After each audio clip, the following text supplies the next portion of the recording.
Anne Désine, bonjour, merci d'être là aujourd'hui. Bonjour.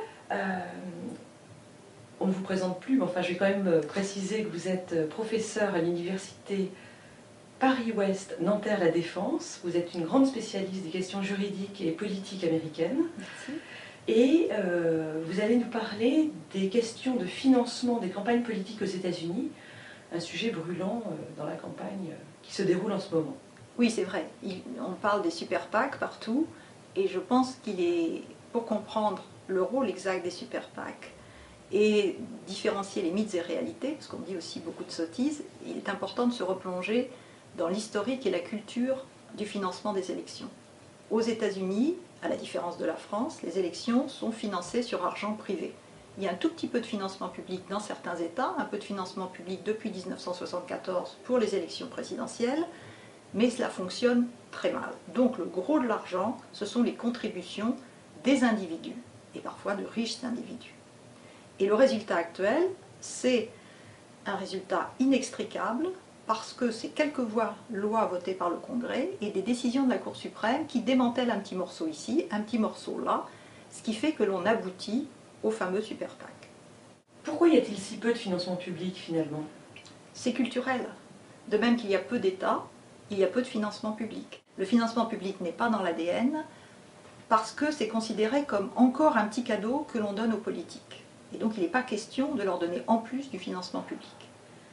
Alors l'État de New York est en train de faire quelque chose en ce moment, d'essayer de donner une incitation pour que l'homme de la rue verse une petite contribution et l'État de New York va venir abonder 6 fois la somme.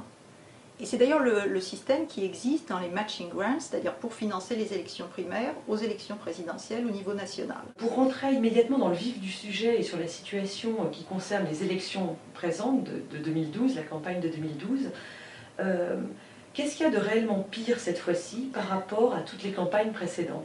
Alors pire déjà, c'est un jugement de valeur. Ça implique que considérer que beaucoup d'argent est dépensé, c'est mauvais. Mais certains soutiennent qu'à la limite, c'est pas anormal de dépenser autant d'argent pour lancer un politique que pour lancer une savonnette. Bon, ce n'est pas mon avis, mais il faut quand même garder cette idée à l'esprit que la démocratie a un coût et que c'est pas anormal de dépenser de l'argent pour les élections. Alors cela étant, cette situation n'est pas très bonne cette année parce que, en raison des décisions de la Cour suprême, non seulement les candidats peuvent dépenser, les partis politiques et des comités d'action politique, mais de riches millionnaires qui sont responsables devant personne et qui peuvent faire un peu n'importe quoi, peuvent injecter des sommes gigantesques dans la campagne. Et nous l'avons vu pour les élections primaires, la candidature de Gingrich ou celle de Santorum ont été maintenues artificiellement en survie parce qu'ils avaient chacun un rich sponsor qui avait créé un de ces fameux super PAC. Donc il y a des risques de dévoiement de la démocratie, peut-on parler de corruption? Ne parlons pas de vilains mots et de gros mots, mais le fait est que l'argent dans le système américain est une nécessité. Donc à chaque fois que le Congrès a essayé de voter une loi, les politiques ont trouvé d'autres canaux pour faire transiter l'argent. C'est ce qui s'est passé ici, on a fermé un certain nombre de portes, mais la Cour suprême en a ouvert une autre. C'est un peu compliqué, ce sont les dépenses indépendantes qui sont assimilées à des contributions ou différenciées de contributions. Bon, j'en parle dans le Potomac Paper, pour ceux qui sont un peu masochistes, il y aura moyen d'entrer dans les détails.